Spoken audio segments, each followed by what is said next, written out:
Tinagin na rin ang taekwondo black belt na iniutos at sinadya ang pagkakabugbog sa ka-sparring niyang yellow belter.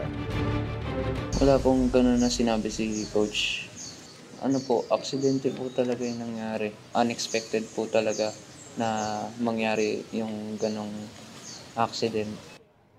Sa panayam ng digital news website na Archipelago News, sa black belter, sinabi niyang matagal na silang magkakilala ng yellow belter. Sanay na rin daw silang mag-sparring. May iniinda rin daw siyang injury noon kaya kontrolado at mabagal ang kanyang kilos. Yan din ang giniit ng kanilang teammates at naunang tinanggi ng coach ang mga alegasyon na sadya niyang pinabugbog ang estudyante. Ayon naman sa ina ng yellow belter, paubayan na lang niya ang interpretasyon sa sparring video sa mga otoridad at sa publiko.